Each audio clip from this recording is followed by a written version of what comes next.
¿Qué tal, chicos? Bienvenidos a la clase de Historia Universal. ¿Cómo están? ¿Cómo se encuentran? ¿Cómo están viviendo su primer día de clases en la Academia Mega, de clases virtuales, dicho sea de paso, de acorde a la nueva normalidad? ¿Cómo están? ¿Qué tal, Israel? ¿Cómo estás? ¿Cómo está Saulo? López, Yara, Jennifer, Luz, Nayeli. Todavía no entra Nadine. ¿Qué tal, Amy? ¿Cómo estás? Bueno, les recuerdo, todo bien, qué bueno. Hola, muy bien, qué bueno, qué bueno. Hola, ¿qué tal? Sí, hola. Bueno, les recuerdo que vamos a tener durante estas 2 primeras semanas las clases en el único horario de la mañana, para quienes se vieron sorprendidos tal vez. Ayer lo comuniqué, pero igual em, se los vuelvo a recalcar. Tenemos dos grupos, o bueno, tenemos dos medios para comunicarnos. Uno de ellos es el WhatsApp, en el que ustedes ya forman parte, donde se van a pasar los links de las clases, ¿sí? 10 a 20 minutos antes del inicio de las clases les vamos a compartir los links por ahí. Y tenemos otro grupo, o bueno, tenemos otro espacio, mejor dicho, tenemos otro espacio virtual en el que vamos a poder también compartir con ustedes, y se los voy a mostrar ahorita, que ya se los compartí también en el WhatsApp.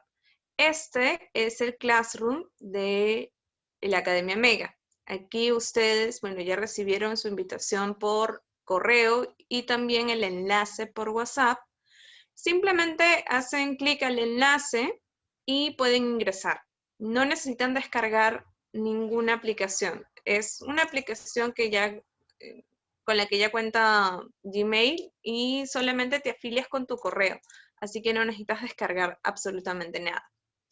¿Y qué vas a encontrar aquí? Bueno, vas a encontrar los archivos de las clases y por el momento está el link de la grabación del curso de razonamiento verbal. Cuando termine el día, voy a subir todas las grabaciones de las clases. Entonces, cada día vas a encontrar aquí las grabaciones de las clases, los archivos de las clases para que tú puedas repasarlos. También por aquí vas a recibir tu examen virtual. Vamos a dar nuestro examen según el horario el día miércoles y el día sábado. Si mal no me equivoco, justo acá está el horario. Sí, el día miércoles el primer examen de RB y RM y el día sábado nuestro segundo examen de matemáticas, letras y ciencias. Ese es el horario que vamos a manejar en estas semanas para que puedas organizarte. ¿Todo bien hasta ahí? ¿Me he dejado entender? ¿Ha sido claro lo que he dicho? Ya saben por qué espacios vamos a comunicarnos y vamos a entregar los materiales y los links. ¿De acuerdo? ¿Están ahí?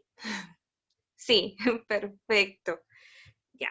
Y bueno, en cuanto a las recomendaciones que les envié ayer, me gustaría pues recalcar, hacer hincapié en que tienen ustedes que buscar un espacio adecuado para recibir las clases, un espacio bien iluminado, alejado, si es posible, de las distracciones, de los ruidos externos, para que puedas concentrarte. Si manejas tus audífonos, perfecto, puedes estar con los audífonos ahí colocados y escuchando la clase.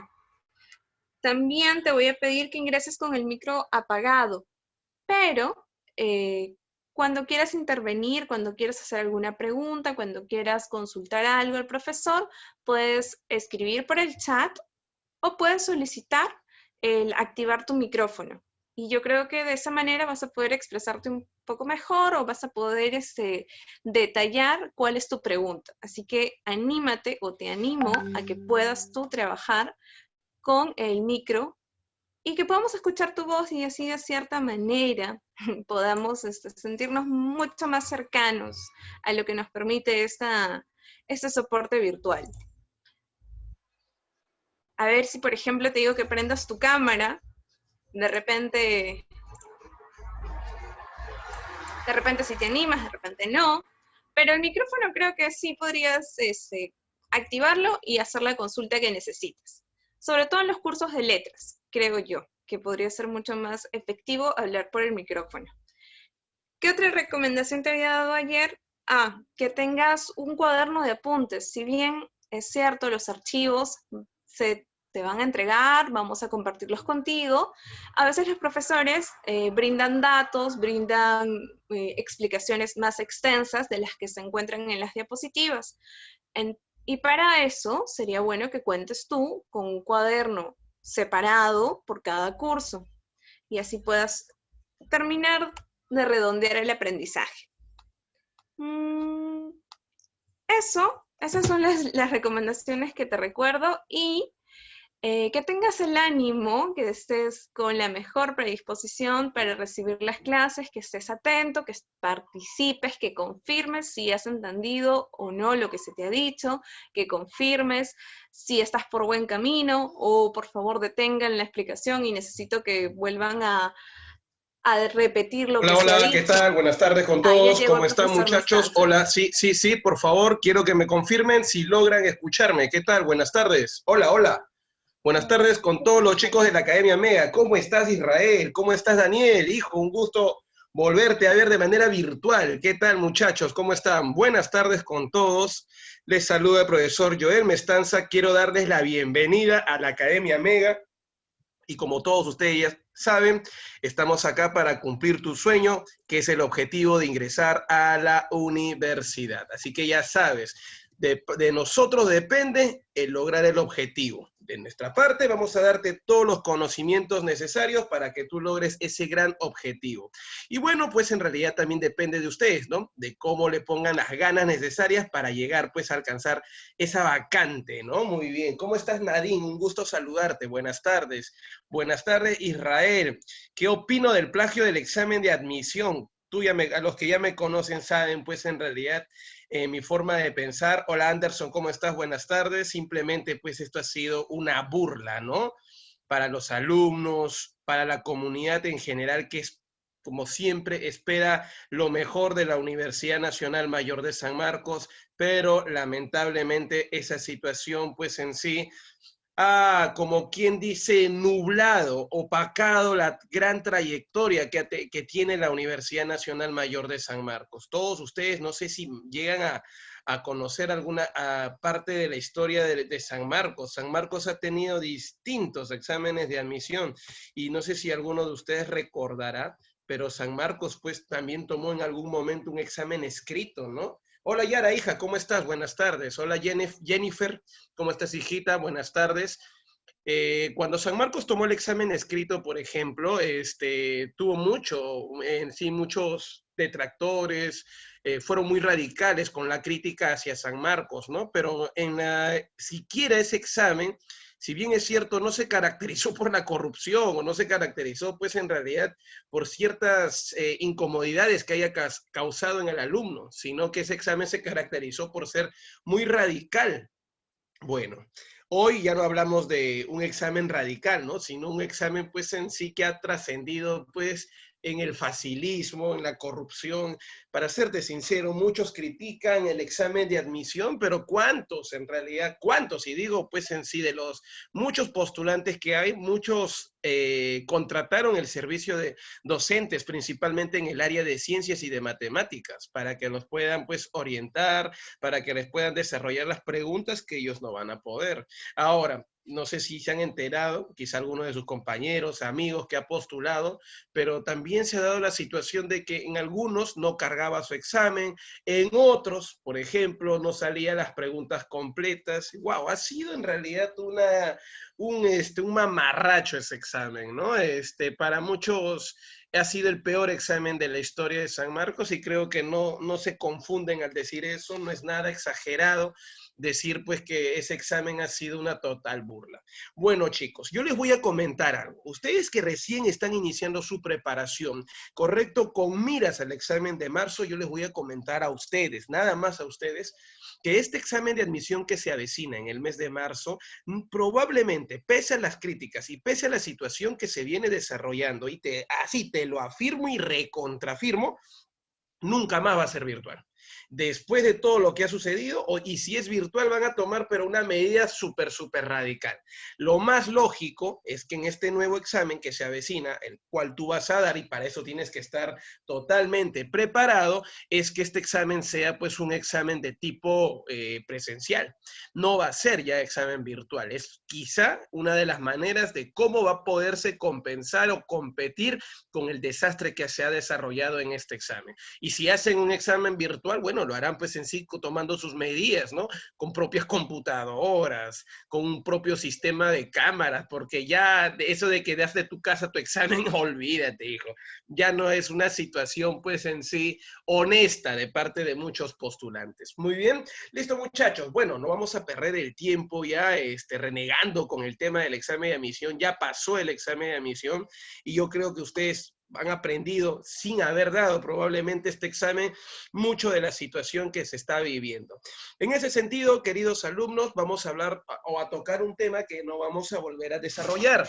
Nosotros vamos a tener, les comento, 18 semanas de avance, desde ahora 5 de octubre hasta el mes de marzo, hasta el mes de febrero, finales de febrero, 28 de febrero, y 2 semanas de maratón previo al examen de San Marcos, que probablemente va a ser el 13 y el 14 de marzo. Es lógico, ya no va a irse más allá, no, que no se va a demorar, no.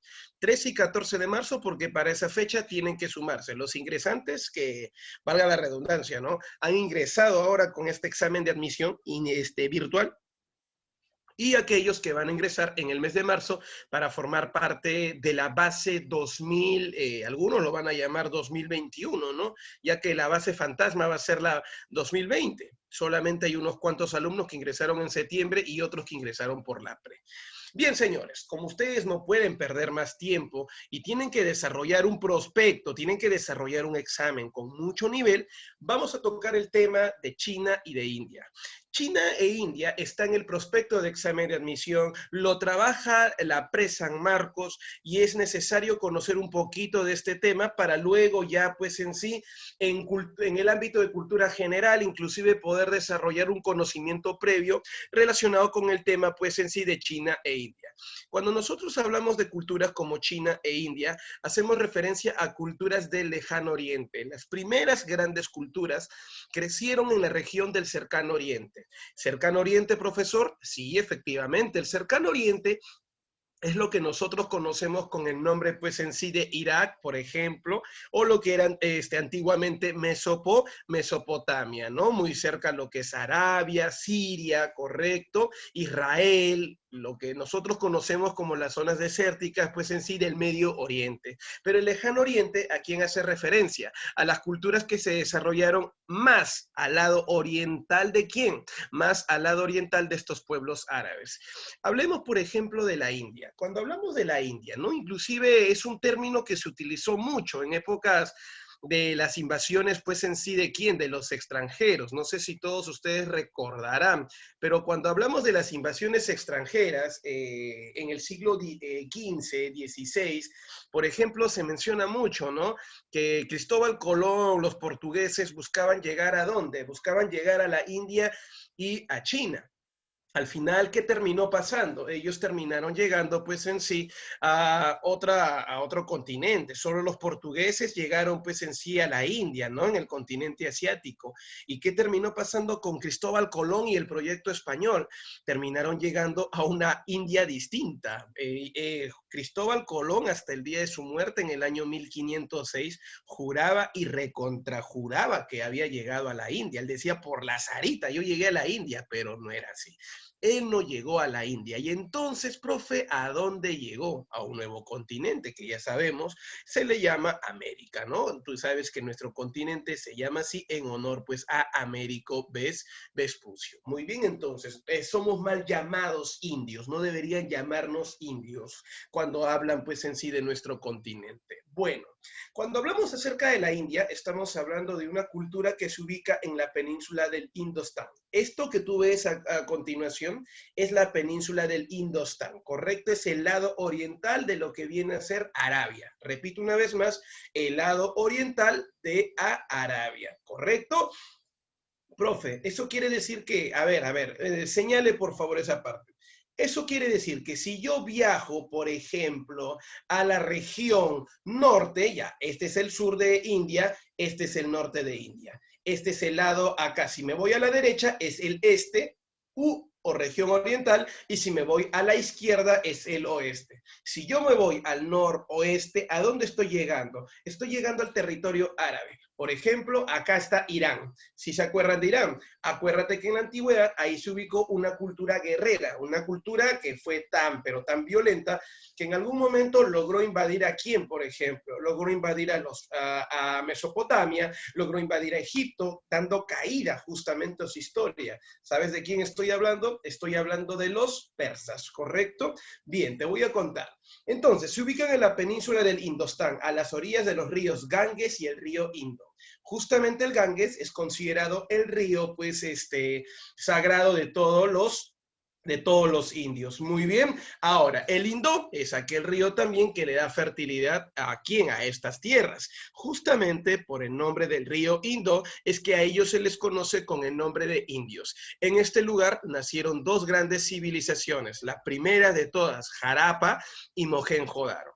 La historia nos cuenta que sus orígenes de la India se relacionan mucho con esta cultura ubicada en este punto. Mira el puntero láser, ahí se ubica, ahí.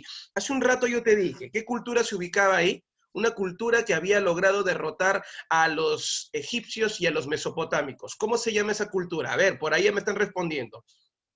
Wow, muy bien, muchachos, correcto. ¿La cultura de quién? De los persas. Gracias, Nadine, gracias, Daniel. Esa actividad, por favor, tiene que ser de manera constante, ¿ah? Cuando tienen alguna duda, simplemente me preguntan. Yo voy a estar atento al chat.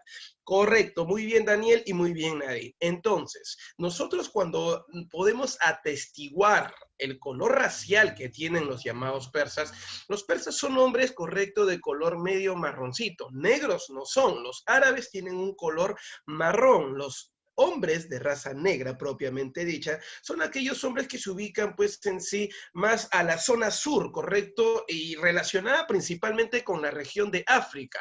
Ahí encontramos a los hombres de raza etíope. Correcto, entonces no eran negros, ellos eran hombres de raza marrón. Ahí están los persas. Por eso que los indios comunes originarios, vamos a decir de esta manera, son justamente ¿qué? Hombres de raza marrón. Su economía, según la ubicación geográfica, nos hemos dado cuenta que la India tiene mar, correcto, mira, está rodeado de mar, según el mapa, pero lo más importante es que ellos se ubicaron a las orillas de dos ríos. ¿Cuál es la importancia de ubicarte cerca a un río? Y no es la pesca. A ver, quiero que tú me ayudes, analiza un poco. ¿Para qué me sirven las aguas de un río? Agua dulce, ya te ayudé, y no estoy hablando de la playa Agua Dulce, cuidado. ¿Alguien por ahí que me pueda ayudar? A ver, Jennifer dice que es para beber. Daniel López me dice que es profe para poder regar las plantas. Y efectivamente, relacionado con el tema de la agricultura, y así como Nadine Rosales también menciona la fertilidad. En ese sentido, ajá, muy bien. También nuestra tutora nos está ayudando para el desarrollo de la agricultura. Ahí está Nayeli, también ahí está Israel. Correcto, muchachos. La mayoría de culturas en la antigüedad, y no solamente en Asia, no solamente en Europa, en África, también acá en América, el Perú principalmente, recuerda que todas las culturas siempre se van a ubicar a las orillas de un río. ¿Para qué? Porque gracias a esa geografía, ellos van a poder vivir ¿de qué? De la agricultura, y también gracias a la presencia de animales, de pastizales, van a desarrollar la ganadería.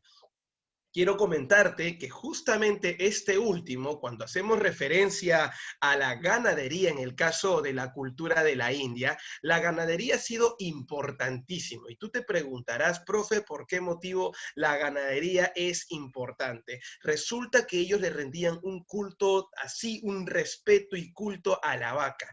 Muchos me preguntaban siempre por qué motivo tanto adoran a la vaca, si lo único que la vaca te da es la leche. Bueno, y de la leche leche, profe, deriva, pues no sé, en la actualidad el yogur, el queso, etcétera. Muy bien, pero yo quiero comentarte que para ellos la vaca es un elemento en sí que va a rondar toda la actividad económica que ellos van a tener.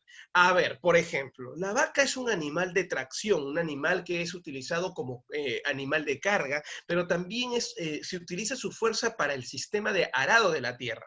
Mientras la vaca ayuda al agricultor a arar la tierra, esta, perdóname la expresión, no es que simplemente va a aguantarse de defecar o de orinar, va en sí caminando y va orinando. Resultado, el excremento de la vaca termina siendo utilizado como un elemento fertilizante de las tierras de la India. Es por ese motivo, repito una vez más, es por esa razón, es por ese motivo que los llamados indios, muy bien, utilizaban el excremento también de ¿quién? De la vaca como fertilizante. Ahora, ya nada más, profe, ¿no? Porque una vez que este elemento ya cumplió su función de fertilizante, el siguiente paso, ¿cuál era, profesor? El siguiente paso era en sí que el abono, en este caso el excremento, se convertía en una especie de combustible, ya que tiene una combustión, tiene carbono, era utilizado para prender, ¿qué? Para justamente dar fuego al producto que ellos quieran quemar o quieran incinerar. Entonces, profe, ¿es como decir su gas de ellos? Efectivamente les daba pues en sí fuego. Otra cosa más, profe, aparte de eso, también una vez que ya la ceniza, ya ese excremento era ceniza, la ceniza era arrojada pues ¿a qué? Era arrojada pues en sí a las tierras para darle mayor fertilidad.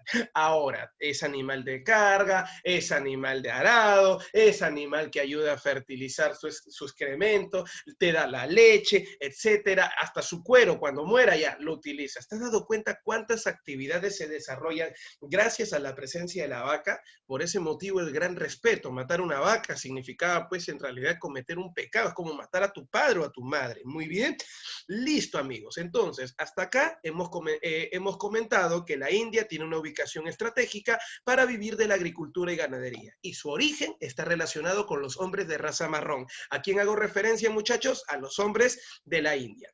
Ahora, lo que siempre ha sido recordado dentro de la India, y eso creo yo que las niñas que acá me acompañan, no sé si Nadine por ahí, o Yara, habrá escuchado un poco acerca de las películas de Bollywood, ¿no? Estas películas que se han vuelto muy famosas relacionadas con las costumbres de la India, con las costumbres de la cultura hindú. ¿Queda claro? Quiero comentarte pues ahí que cuando uno ve esas imágenes, y yo por curiosidad he visto, no es que me guste en realidad este tipo de películas, pero siempre se han rescatado dos cosas importantes, que como la mayoría de pueblos de la antigüedad destacan por ser sociedades machistas. Uno. Dos, no solamente es una sociedad machista, sino también es una sociedad que va a terminar siendo hasta cierto punto racista, profe, porque quizá no tanto el racismo, pero vemos que hay una gran diferencia de clases. Ah, o sea, profe, ¿es clasista? No, acá hay un detalle. No se trata de clase, se trata de qué, de la sangre, aunque tú no lo creas. Acá no es que tú seas blanco y yo sea marrón, compadrito. Si eres de la misma familia, no hay roche acá. El detalle acá, ¿sabes cuál es? El detalle principal es que estos hombres, repito, buscan la pureza de la sangre. Entonces, ¿qué tipo de sociedad en sí se basa en buscar la pureza de la sangre? La sociedad que busca ese tipo correcto, vamos a decir acá, de organización, se le conoce con el nombre de sociedad de castas. Repito una vez más, ¿cómo se le conoce? ¿Cómo se le llama?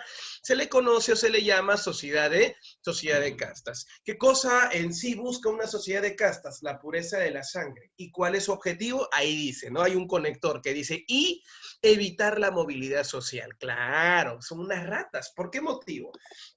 Es como decir que cada clase social se casa con alguien de su propia clase. Entonces, ¿cuál es mi objetivo? Yo digo, así como sacerdote, voy a decir, por ejemplo, ¿no? Que aquella persona que promueve el mestizaje tú sabes que es mezcla de dos razas distintas, entonces será producto del pecado y Dios los castigará. Ah, mira, repito una vez más, ¿ah?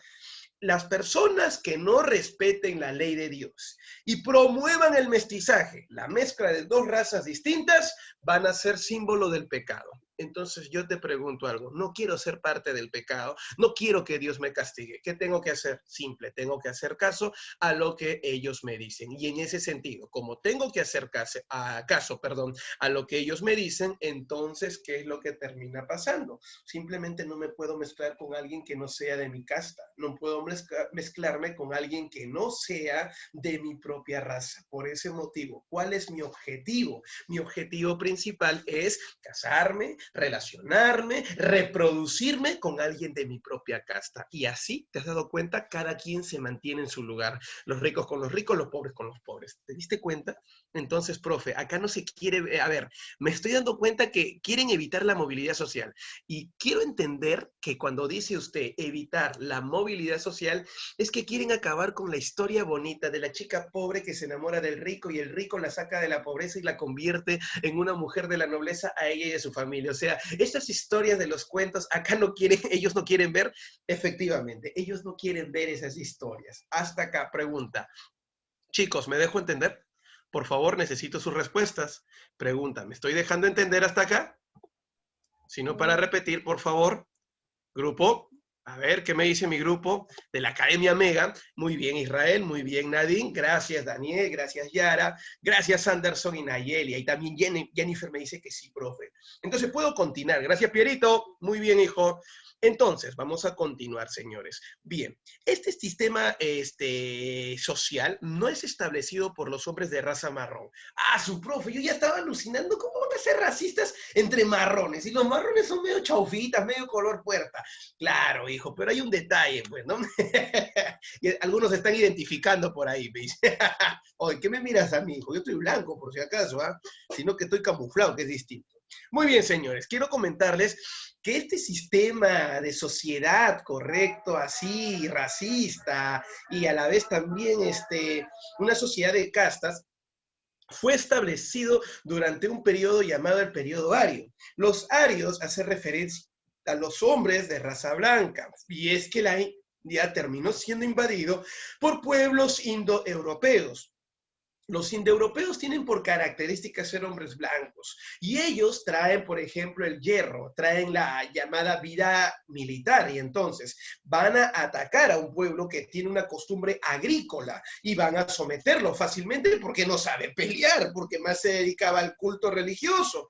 Por eso que estos invasores son los que establecen este sistema para evitar que la gente sometida pueda tener un ascenso social. ¿Me dejo entender? Ahora, ¿cómo lo justificaron? Con un documento llamado el Código, no te olvides, un documento ley llamado el Código del Manu. El Código del Manu termina siendo el documento ley por el cual ellos, ¿qué cosa van a terminar haciendo? Van a terminar estableciendo justamente pues este sistema. Correcto, el sistema de castas. Y eso está justificado, eso sí te digo, por un documento que es un libro sagrado de todos los indios. ¿Cuál es, profe? Se le conoce con el nombre de las Vedas. Según las Vedas, la casta dominante es la casta de los brahmanes, la cabeza principal. ¿Quiénes son los brahmanes? Ah, ya, ellos son los hombres que establecen el culto al dios Brahma. ¿Queda claro? Al dios Brahma. Ahí recuerda que los brahmanes representan solo a la casta sacerdotal, a la casta de los intelectuales, a la casta de los hombres que poseen grandes conocimientos. Ellos en su mayoría eran los hombres de raza blanca. Debajo de ellos, también de raza blanca, pero no pertenecen a la casta intelectual o sacerdotal, sino a la casta guerrera, a la casta política. ¿Y de quién hablamos? De los chatrías. Pero, profe, los dos son blancos, pero ¿quién domina a quién? Ah, buen punto, ¿no? Si nos damos cuenta, quien termina dominando en sí, termina siendo el brahman y no el chatría. Por esa razón, queridos y estimados alumnos, vamos a encontrar que los chatrías se encuentran debajo de los brahmanes.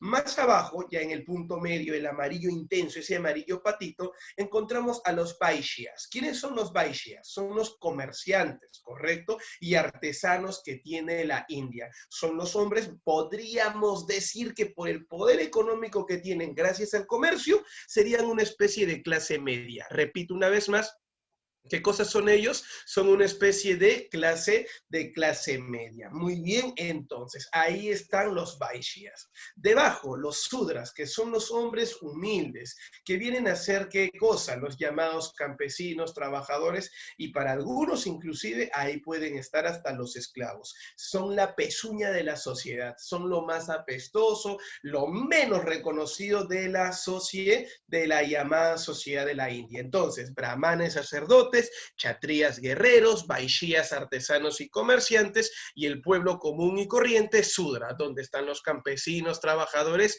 y esclavos. Profe, y veo en el colorcito verde que dice Dalits. ¿Quiénes son ellos? Ellos son los intocables. Ellos no pertenecen, ¿te puedo decir algo? Si ponemos un mapa de la India, ellos viven fuera de la India. ¿Por qué motivo, profe? Porque son ellos el producto del pecado. A los hombres que nacen producto del pecado, ya sabes cuál es el pecado acá, no respetar la ley de Dios. Si Dios dice no pueden mezclarse dos castas distintas y tú no has hecho caso y tú quisiste pues cumplir tu sueño rebelde del amor prohibido, entonces quiero comentarte que acá, señores, la situación termina cambiando, porque acá esas personas, productos del mestizaje, se le conoce con el nombre de parias. Los parias, apunten por favor al costado, eso sí te voy a dictar. Apunta en un papelito que tengas, por favor, a partir de hoy, siempre tu papelito al costado, ¿ah? A ver, rapidísimo apuntamos, parias. ¿Quiénes son los parias? ¿Ya? Muy bien, los parias, ¿correcto? Son aquellos hombres que nacieron producto del mestizaje o mezcla de dos castas distintas. Repito, son aquellos hombres que nacieron producto del mestizaje o mezcla de dos castas distintas. Ya, punto, nada más. Chochera, si tú eres una persona que nació producto del mestizaje, producto de dos castas distintas, ¿eso qué quiere decir? Que simplemente eres parte del pecado. Y si eres parte del pecado, la respuesta es súper, pero súper sencilla. No puedes formar parte de la sociedad porque vas a infestar con pecado a toda la población. Y por eso que estos pobres hombres tenían que irse a vivir a las afueras de la India. Inclusive los radicales de la cultura hindú que aún mantienen estas costumbres provocan eso. A los niños que no han sido concebidos dentro del matrimonio pues oficial, los terminan botando y pobres niños terminan muriendo. Es así como se dan las costumbres allá en la India. Entonces, un paria es un intocable, es un impuro, es un dalit, como dicen en el idioma pues en sí de la India. ¿Queda claro? Entonces, yo hago la pregunta, repito, ¿cuál es el objetivo de la sociedad hindú durante la invasión aria para establecer la sociedad de castas? A ver, hice una pregunta y quiero ver sus respuestas. ¿Cuál ha sido el objetivo de establecer por parte de los arios la sociedad de castas? Israel considera y cree que ellos sí o sí quieren la pureza de la sangre. Otros por ahí, a ver, ¿quién me dice? O sea, Israel creo que él ha pensado y considera que lo que ellos dijeron era para eso. Daniel dice, para mantener el poder. Y creo yo que ahí está. Esa respuesta, ahora sí. Ahora sí, Israel. Ahora sí, Nayeli. Lo máximo, hija. Muy bien, Israel. Los dos. Me encanta esa situación cuando me dicen, profe, claro, y Nadine también por ahí responde, evitar que el poder llegue en manos de los oprimidos. Y como dice Nayeli y como dice Israel, entonces el objetivo, profe, es evitar la movilidad social. Que cada quien se mantenga en su lugar. Bien, bien, los felicito, muchachos. Eso entonces es la sociedad india. Pero vamos a conocer cómo es que se desarrolla pues esta historia. La historia de la India empezó con la cultura hindú, con una antigüedad aproximada de más de 5.000 años. Si hablamos de antes de Cristo, estamos hablando que esta cultura hindú se inició hace 3.000 años y se desarrolló por 1.600 años, entre los 3.000 y 1.400 antes de Cristo. Ahí, por ejemplo, se encontró la primera evidencia en esta región de arquitectura y de urbanismo. ¿Dónde? En la imagen que ustedes ven, justamente se encuentra ahí las famosas ruinas de Mohenjo-Daro. Para muchos historiadores, Mohenjo-Daro tiene un significado en el lenguaje hindú.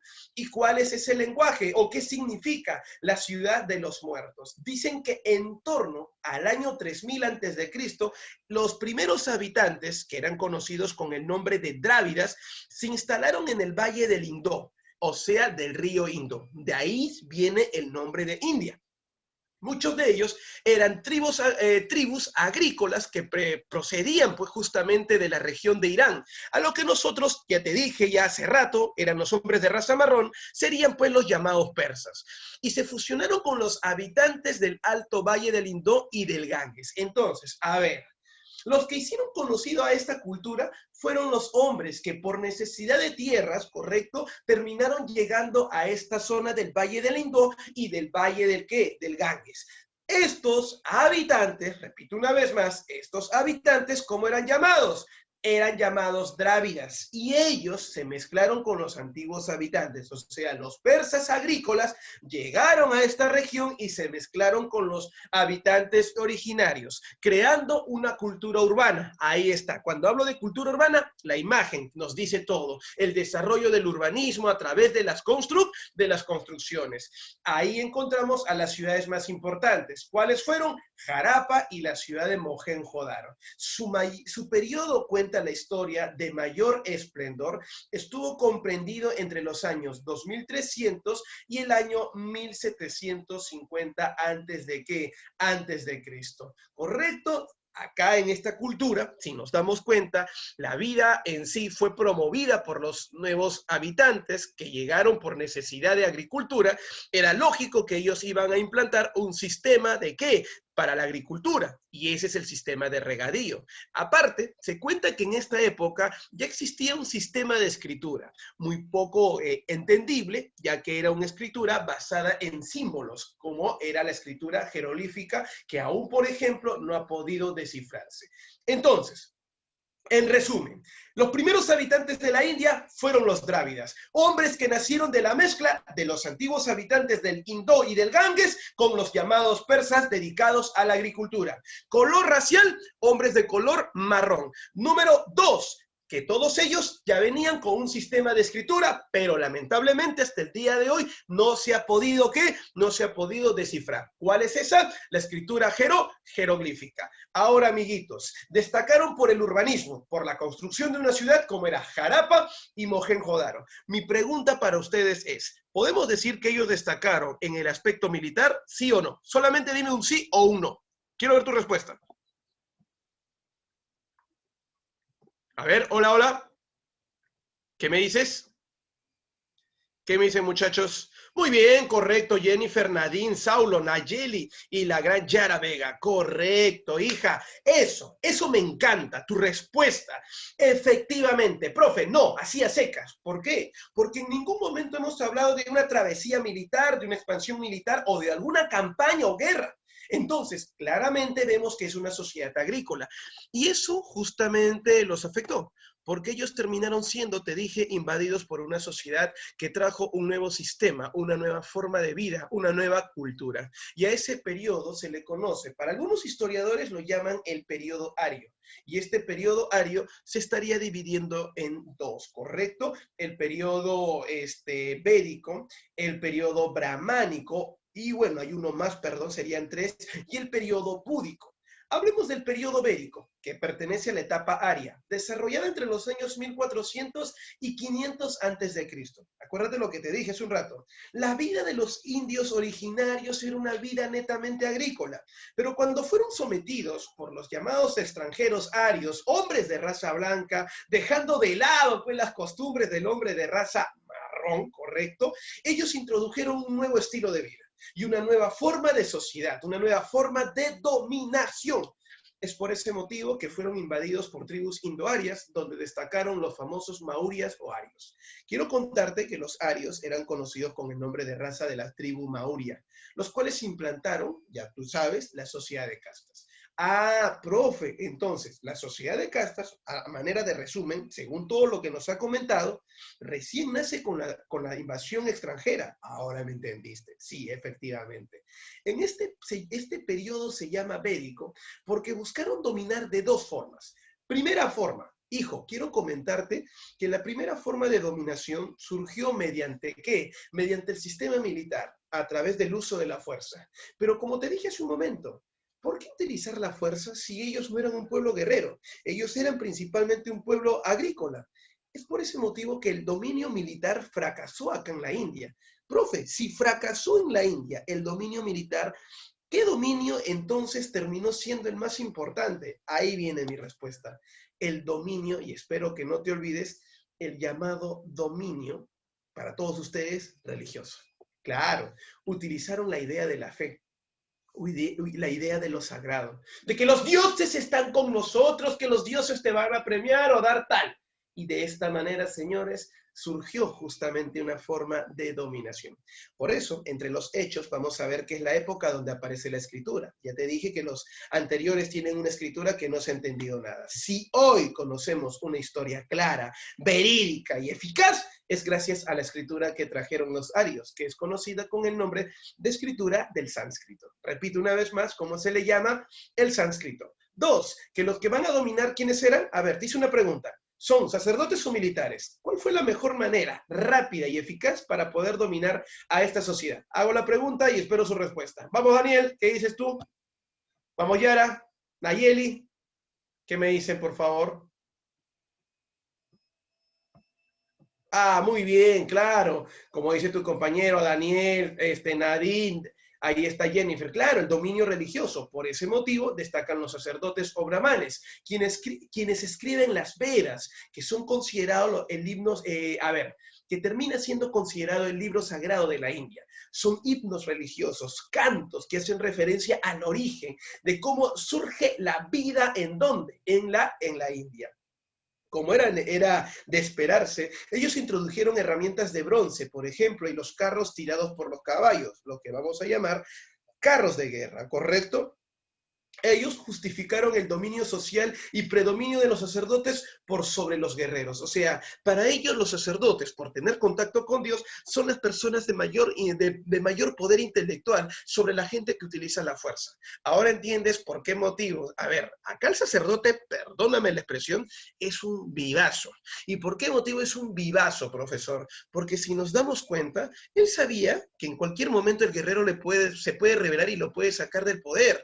Por ese motivo, justificó, repito, buscó una justificación ideológica. ¿Y qué mejor que la idea de un libro sagrado, como las Vedas, para justificar su dominio sobre quién? Sobre este pueblo. Repito, para justificar su dominio sobre este pueblo, sobre esta sociedad, sobre esta gran cultura. Por esa razón es que las Vedas termina siendo el documento que sirve de justificación para el establecimiento de esta sociedad de ¿qué? Para el establecimiento de esta sociedad de castas. Al final, este periodo llegó a su fin ¿cuándo? Llegó a su fin con la aparición del budismo, liderado por Siddhartha Gautama, a quien lo conocen con el nombre de Buda. Él establece el llamado culto no teísta, el fin del culto teísta o el culto no teísta. ¿Qué significa el fin del culto no teísta? O el fin del culto, teísta. O sea, ¿por qué no quiere que haya teos? Dios. El fin del culto a Dios. ¿Por qué? Porque Buda consideraba que el hombre no es necesario, así dice, no es necesario creer en un Dios para recién sentirte bien. Basta que tú hagas las cosas bien, basta que estés bien contigo mismo y lograrás alcanzar la felicidad. Por ese motivo Buda promovía el culto, repito una vez más, no teísta. Eso era lo que planteaba Buda. Y ahora entiendes cómo es que Buda logró justamente que, muchachos, logró pues en sí enseñarle a la población, enseñarle, repito, al pueblo que no es necesario creer en un Dios, sino creer en ti mismo para lograr tu felicidad. Y lo único que tú tienes que hacer ahí, eso es muy bueno de Buda, es hacer bien las cosas, buscar la pureza de de tu alma. Por ese motivo, hijo, Buda, queda claro que no es un dios, queda claro que tampoco necesariamente es un profeta, no pertenecía a una casta religiosa, no pertenecía a la casta de los brahmanes. Entonces, él era un blanco que pertenecía a la casta militar, pero con tal de contrarrestar y acabar con esa llamada sociedad de castas que solo privilegiaba a los brahmanes, a la casta sacerdotal, estableció este culto. ¿Quedó claro acá? Bueno, conozcamos algunos dioses del periodo védico, ¿no? De la época de los brahmanes. Vishnu, que era, pues dice, un aspecto del dios solar, aliado de Indra, se convirtió en el dios más poderoso. Varuna, máxima autoridad del mundo físico y moral y guardián del orden cósmico. En el hinduismo disminuyó su relevancia. Y cómo olvidarnos de Chandra, ¿no? Que se le conoce también como Candra o Soma. En el sánscrito significa luna, astro que diviniza o en sí personifica al hombre. Muy bien, que vamos a conocer entonces este periodo védico, correcto, como el dominio de la sociedad de los brahmanes, en este caso de la casta de los brahmanes, sacerdotes, sobre los guerreros y toda la población. Pero ahí está justamente pues que este periodo llegó a su fin en la época de Buda o periodo búdico. Primero, hago la pregunta. Buda, su nombre verdadero es Siddhartha Gautama. Siddhartha Gautama pertenecía a la casta militar. ¿Queda claro? Ahora, mi pregunta es, ¿por qué estableció el budismo? A ver, estoy haciendo una pregunta súper simple. ¿Por qué estableció el budismo? A ver, ¿alguien por ahí? ¿Qué era el budismo? ¿Alguien que me ayude? Ajá, ya veo las respuestas acá. Bien, Nayeli, muy bien. Claro, Saulo, eso es lo que me encanta. Ahí están las respuestas de la explicación que hicimos hace menos de 5 minutos. Profesor, lo que ellos buscan es contrarrestar la religión para quitarle poder a los brahmanes y acabar con esa sociedad de ¿qué? Con esa sociedad de castas. En pocas palabras, el resumen es acabar con los privilegios, correcto, y el dominio de la sociedad de castas establecidas por los brahmanes. Acabar con ese dominio de los brahmanes sobre los kshatriyas, acabar con el dominio de los sacerdotes sobre los militares. Somos blancos, pero tú quieres estar sobre mí y no lo voy a permitir. Eso es lo que te está diciendo ¿quién? Eso es lo que a ti te está diciendo justamente Buda. Bien, la época búdica se inició en el año 500 antes de Cristo y abarcó aproximadamente casi 300 años porque llega hasta el 185 antes de Cristo. A partir del siglo VI se implantó y se extendió la religión de Buda, el budismo. Se formaron numerosos reinos que lucharon por el dominio del territorio del Ganges. Destacó el reino de Magadha y se trasladó la capital a Rajira, o de Rajira a Paliputra, ¿correcto? Y tuvo poderosos reyes, entre los que destacaron, por ejemplo, Bimbisara y Mapa, no te olvides, Mapaturapati-nanda, señores. Ahora, quiero contarles algo. Después del periodo búdico, como ya no había netamente un dominio sacerdotal, creo que todos estamos de acuerdo y no me van a dejar mentir. Querido alumno, tú que estás compartiendo la primera clase de la Academia Mega con el maestro Mestanza, pregunta para ustedes, estimados alumnos, ¿quién está ya en el poder en la época búdica? ¿Qué casta? ¿La casta sacerdotal o la casta militar? Es una pregunta súper simple. Estoy atento al chat. Muy bien, Nadine, muy bien, Saulo, correcto. ¿Dónde está Daniel? Daniel, ya no lo veo a Daniel. Ahí está Pierito también, Israel, como siempre. Atento y ahí participativo, efectivamente. ¿De quién estamos hablando? Correcto. Ahora sí, Daniel, muy bien, hijo. De la casta militar. Repito una vez más, ¿de quién estamos hablando? De la casta militar. Y ahí, justamente, cuando hablamos acerca de la casta militar, estimados y queridos alumnos, era lógico, un militar no va a quedarse, perdóname la expresión, con sus armas abrazado y quedándose ahí tirado, no. La casta militar lo que va a buscar en el camino, ¿qué cosa es? Simplemente expandirse. Repito una vez más, ¿qué busca la casta militar? Expansión. Y por ese motivo, como busca expansión, en ese sentido, ¿qué es lo que termina pasando? Nos cuentan pues en realidad que van a buscar pues no solamente expansión de carácter territorial, sino también comercial. Por ese motivo es que en este periodo destaca el desarrollo del comercio y de la cultura. Lógico, cuando me voy a expandir, ¿Qué cosa voy a lograr? Voy a lograr, pues en sí, expandir mi dominio, pero también el contacto con otras culturas, aprender quizá lo más importante de otros pueblos y, lógico, utilizarlo. Aparte, fue durante esta época cuando se dio el breve paso de quién, de Alejandro Magno, aquel hombre que fusionó la cultura oriental y también con la cultura griega, o sea, la cultura oriental y occidental. Quiero contarte que la llegada, pues en sí, de Alejandro Magno fue algo súper, pero importante. Y resulta que en la etapa del Imperio Hindú, ellos lograron frenar el avance de este excelente y gran gobernador, excelente conquistador. Nos cuentan en la historia, por ejemplo, que cuando llegó Alejandro Magno acá, a la India, se encontró con personas que tenían un desarrollo cultural e intelectual realmente elevado. ¿Por qué motivo? Por ejemplo, te comento rapidísimo que acá encontró hombres que tenían la capacidad de curar a las personas con el poder de la mente y la meditación. Poder en sí de hombres que podían flotar a través de la meditación, caminar sobre el agua sin pisar el agua y sin mojarse. Y por otro lado, él encontró el poder de la sanación. Por esa razón es que llevó a estas personas a su cultura, a la cultura pues griega, y a eso se le llama la fusión de la cultura de Oriente y Occidente, pero también estas costumbres de militares, de las costumbres que trajo Alejandro Magno de Grecia, también se quedaron por acá. Por otro lado, también destaca el reinado de Chandragupta, ¿no? Quien fundó la dinastía Maurya. Ahí está la dinastía de los Maurya, ¿no? Muy bien, y unificó la India. Entonces, Chandragupta es conocido por la unificación de la India. Y finalmente, Asoka, que es el llamado máximo defensor del budismo. El hombre, pues, en realidad, no solo defendió el budismo, sino también su cultura, evitando así, por ejemplo, invasiones extranjeras. Justamente en este gobierno destacó, pues, en sí la aparición de un libro llamado el Kama Sutra, que es un libro que le rinde culto a la fertilidad, al amor a través del sexo. Por esa razón, en el Kama Sutra, como ven ustedes en la imagen inferior, ¿qué cosa se representa? Se representa, pues, en realidad, distintas posiciones sexuales donde el varón tiene que satisfacerse y satisfacer a su mujer. ¿Correcto, niños? Entonces, dice la historia, según los indios, que dar amor no consiste solamente en cariño, sino darle placer. Así que ya saben, alumnos, mucho cuidado, no quiero que sean todavía seguidores del Kama Sutra. Terminen su carrera y recién ahí aplicas el Kama Sutra, ¿correcto? Profe, ¿pero por qué motivo te enseñan muchas posiciones sexuales? Y es que resulta que justamente en el placer, correcto, y se expresa el amor del hombre inventando, innovando ciertas posiciones, ¿no? Como lo hace el Kama Sutra, que nos enseña pues a utilizar, no sé, el helicóptero, no sé qué cosa más dicen por ahí. Daniel, no te emociones, hijo, tranquilo. Muy bien, señores. Entonces, profe, un culto a la fertilidad, sí. En el Perú, por ejemplo, tendremos pues en sí,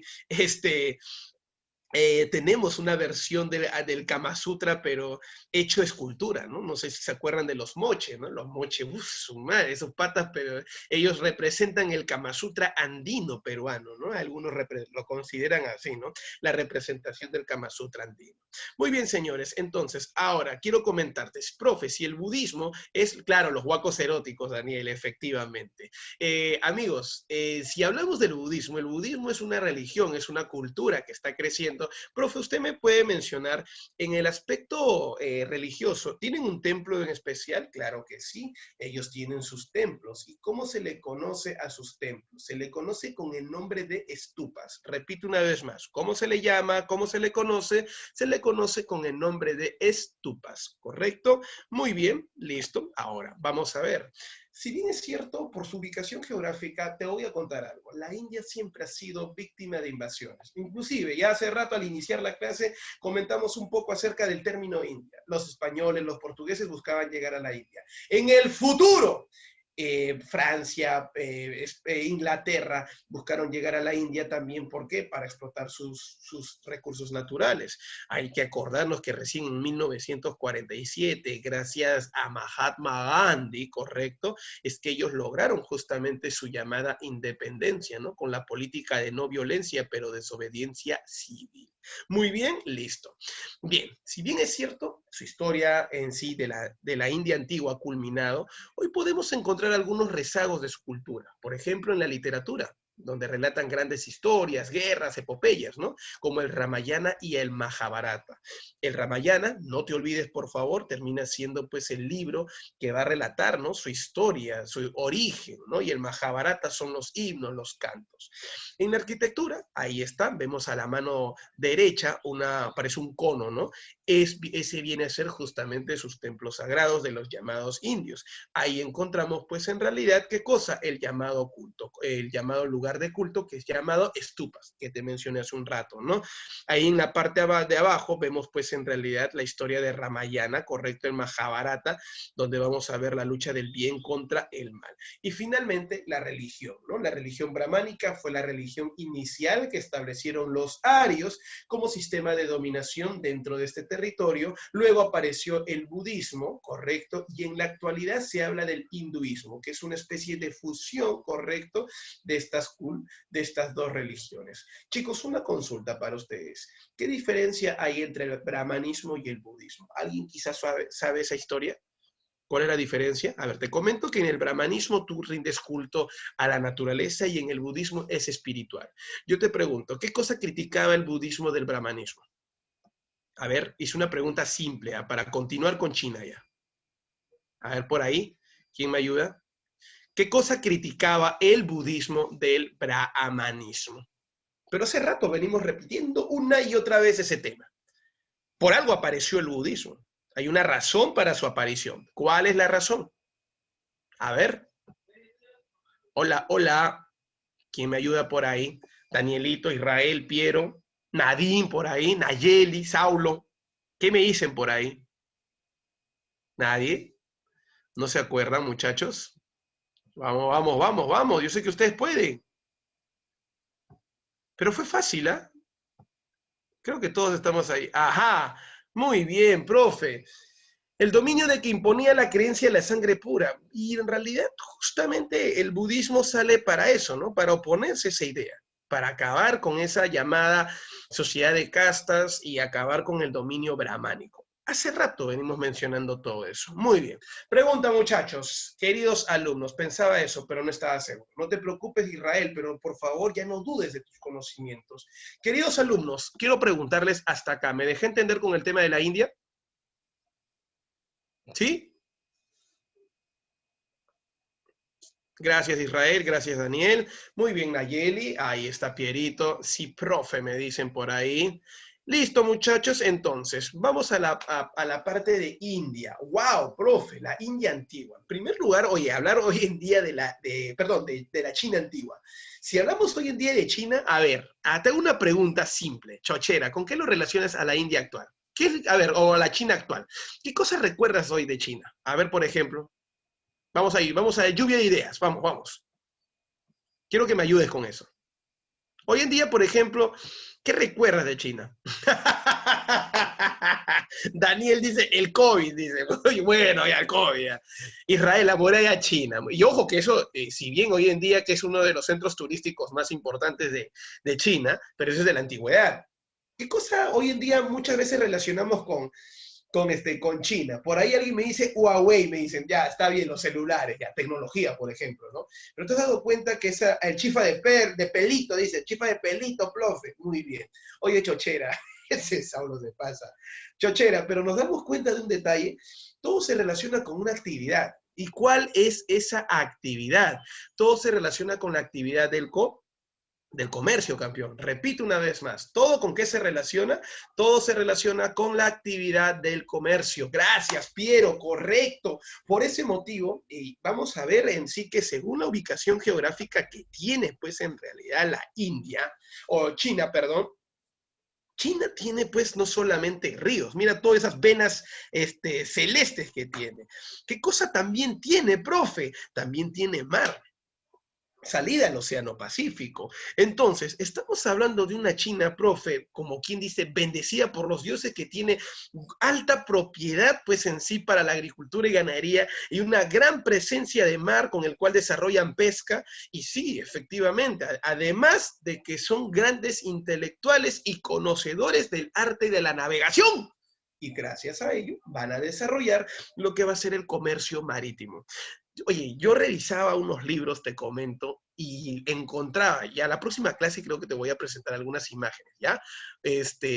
Por ejemplo, el primer mapa, correcto, que ellos establecieron de navegación, donde dibujaron, así tal y como es actualmente, la parte de África, la parte del Golfo Pérsico, la parte de Arabia, así. Es que ellos lograron también desarrollar el primer sistema de cartografía, que es la ciencia encargada del estudio de mapas y cartas, ¿correcto?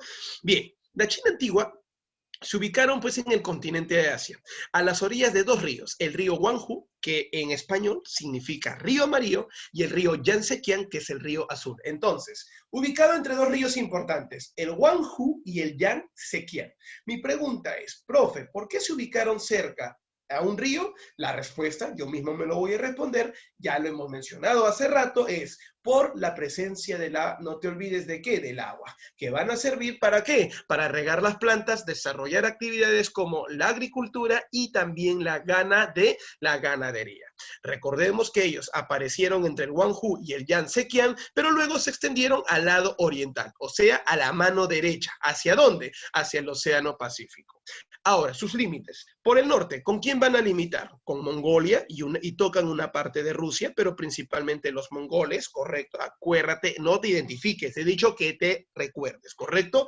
Si hablamos de Mongolia, por ejemplo, voy resumiendo un poquito lo que más adelante te voy a mencionar. ¿Sabían ustedes, por ejemplo, que Mongolia es aquella región donde, repito una vez más, en Mongolia es aquella región que como pueblo constantemente asediaba, hostigaba, intentaba someter, invadir ¿a quién? Justamente a los indios, o perdón, a los chinos. Por ese motivo sabías tú que para evitar las invasiones extranjeras, pero principalmente de los mongoles, es que ellos levantaron la muralla china. O sea, profe, la muralla china no está levantada acá abajo, no, está en el norte. Entonces, el objetivo principal era justamente evitar que la llegada de los mongoles. La capital, acá no te olvides, por acá está la región de Pekín, ahí estaríamos hablando de que constantemente era asediada ¿por quién? Por los mongoles. Muy bien, que limitaban al norte. Por el este, el llamado Mar de China Oriental, que no es otra cosa que el llamado Pacífico.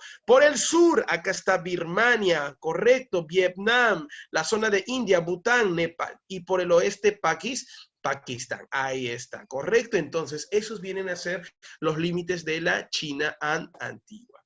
Ahora, hablar de China es en realidad remontarnos a hace más de 500.000 años, porque la primera evidencia de vida en esta región apareció con el llamado hombre de Pekín, que forma parte del Homo erectus, el primer homo migrante, aquel que salió del continente cuna de la humanidad, que es África.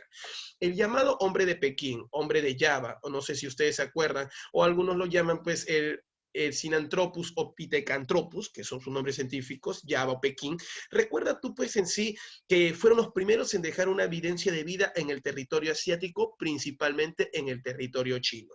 Ahí recuerda que estos hombres del Paleolítico inferior dejaron evidencias, por ejemplo, de restos de ceniza, con el cual, vamos a repetir, con el cual, por ejemplo, ¿qué cosas se vino desarrollando? ¿Qué cosas se dieron?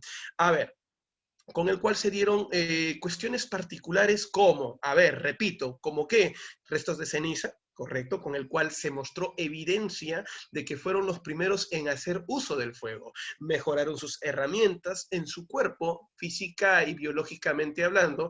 Las pruebas antropológicas arrojaron que ya poseía un órgano de fonación con el cual se le permite emitir sonidos y desarrollar lo que va a ser un sistema de lenguaje que vendría a ser el lenguaje onomatopéyico. Por esa razón, podríamos decir que el proceso de hominización dentro de lo que viene a ser Asia se relaciona con el Homo erectus. Muy bien, y que hay que recordar que gracias al lenguaje y a su mejor posición, ellos se volvieron cazadores y mejoraron las técnicas en la elaboración de herramientas. Hay que recordar, pues en sí que en la actualidad ellos van a, cuando ya el hombre se vuelve sedentario, van a ser los hombres que van a desarrollar el cultivo del arroz y se encargan de la domesticación de animales.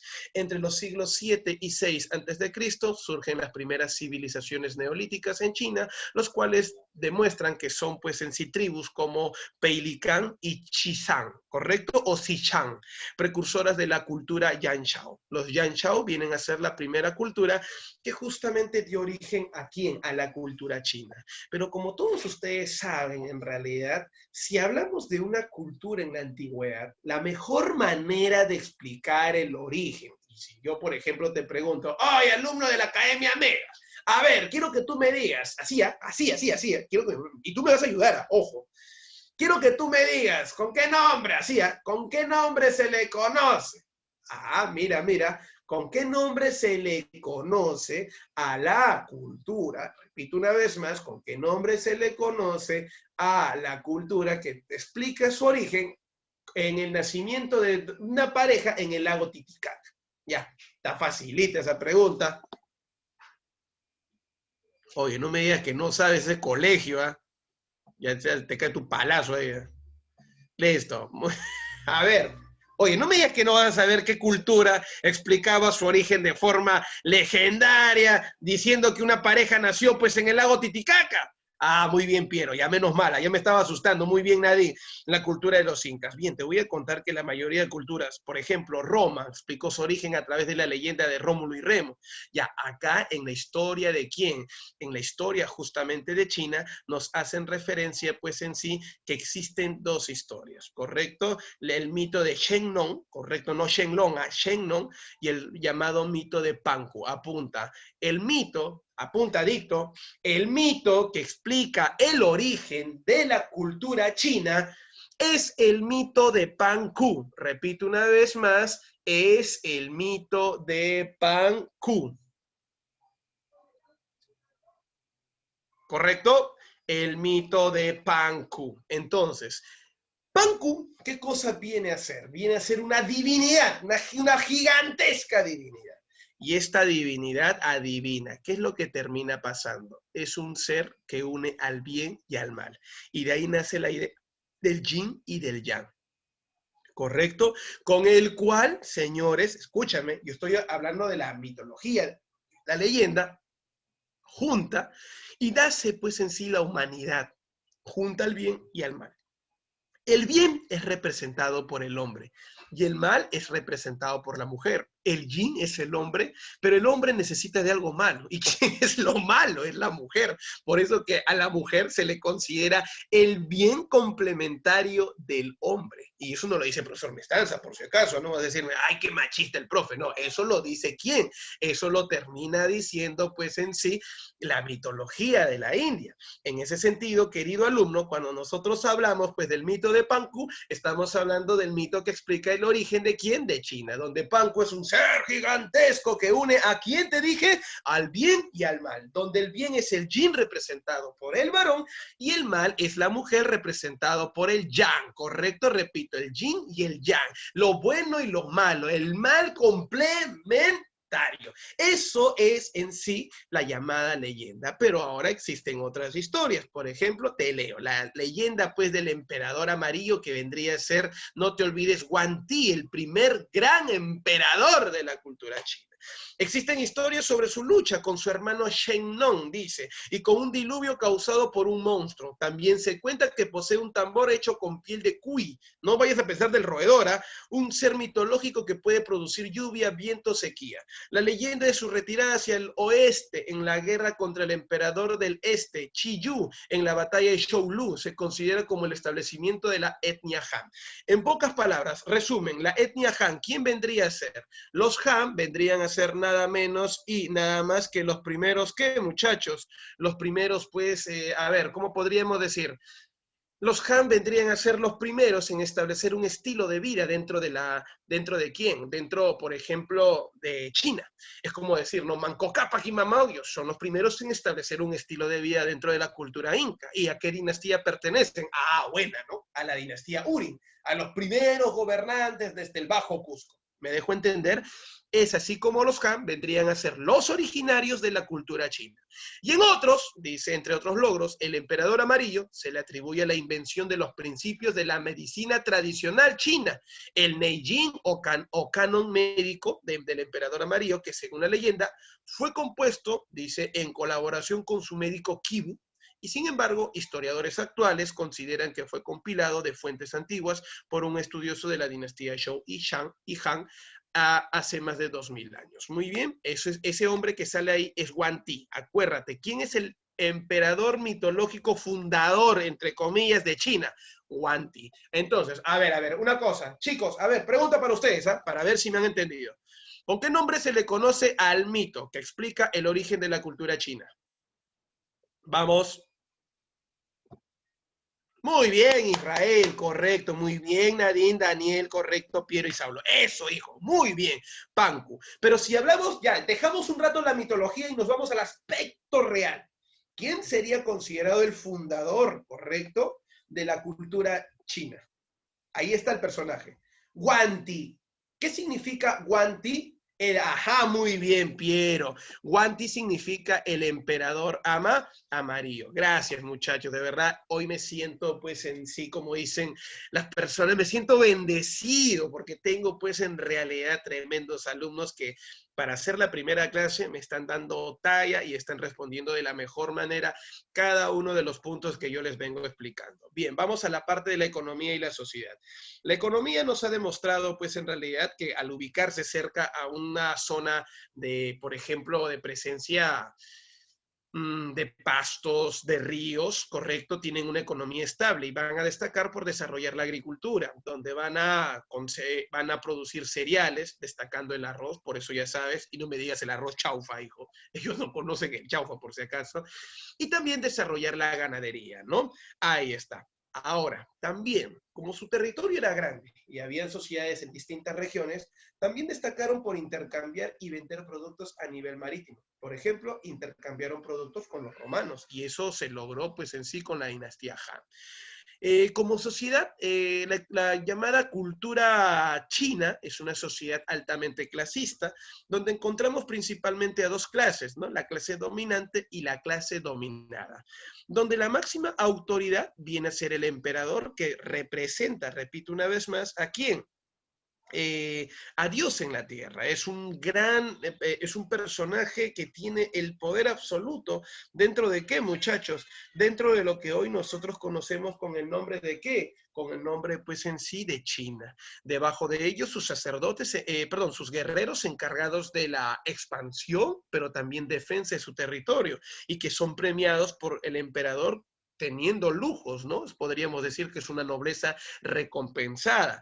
Los sacerdotes, aquellos que ayudan al control social mediante el uso de la fe. Pero finalmente hay un detalle que siempre tengo que resaltar.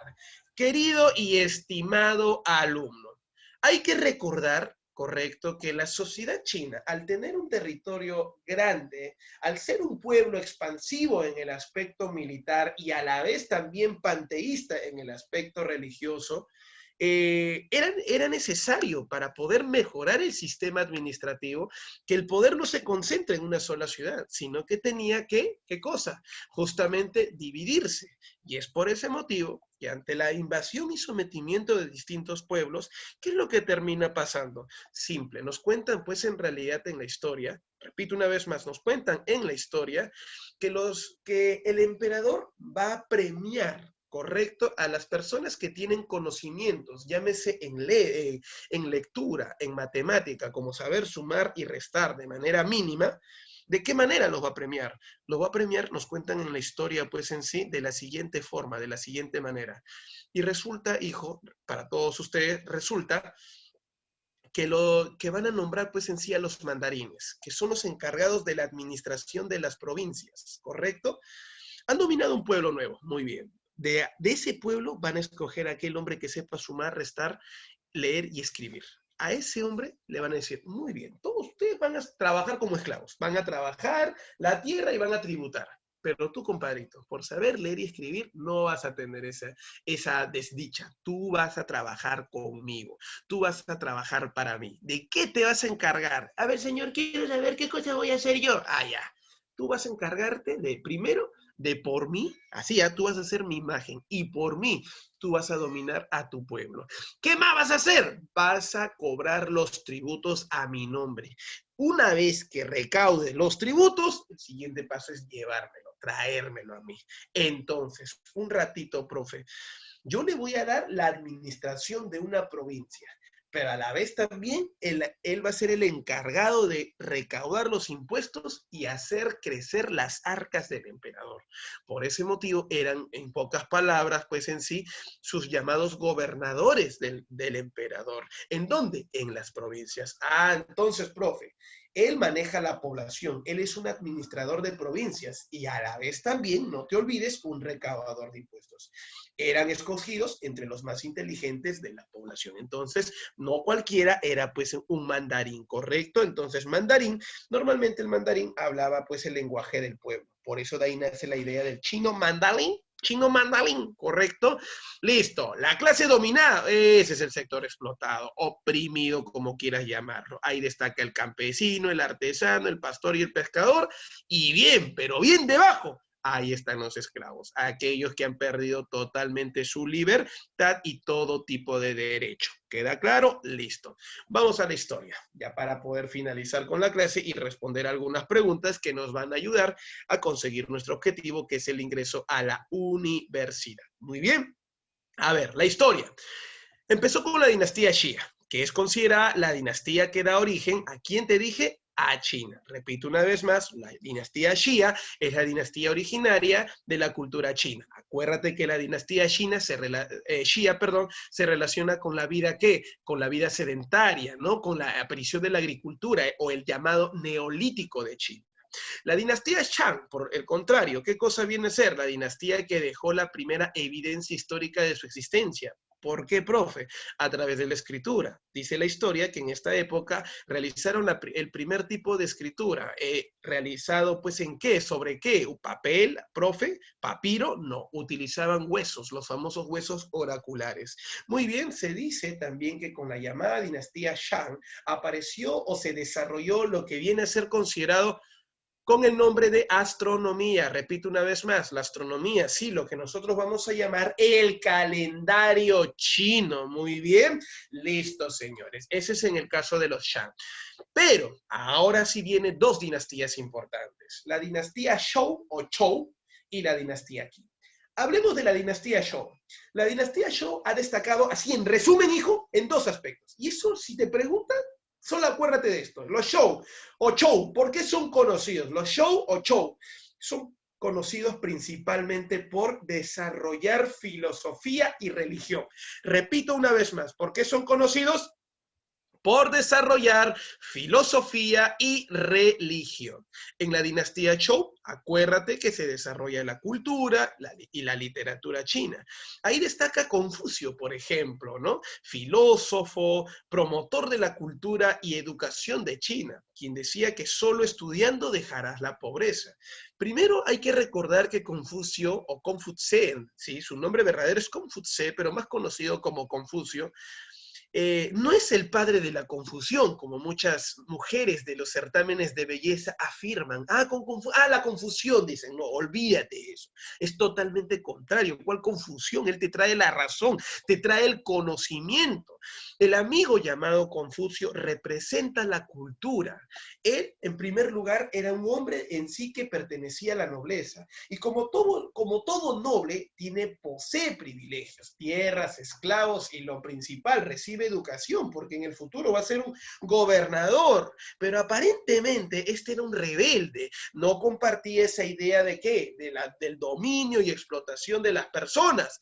Por esa razón, querido alumno, por esa razón, ¿qué es lo que terminaba pasando?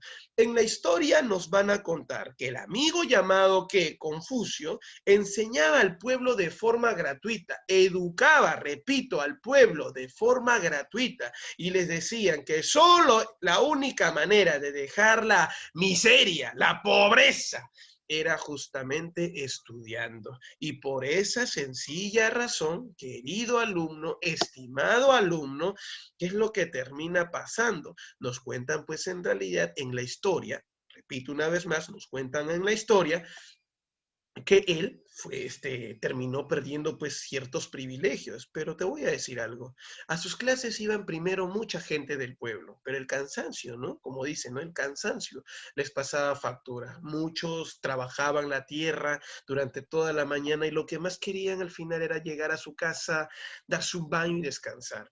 Bueno, solo algunos resistieron, solo algunos se quedaban en la clase hasta el último. ¿Cuál fue su premio? Que cuando vino el emperador escogió a la persona más inteligente y lo nombró mandarín.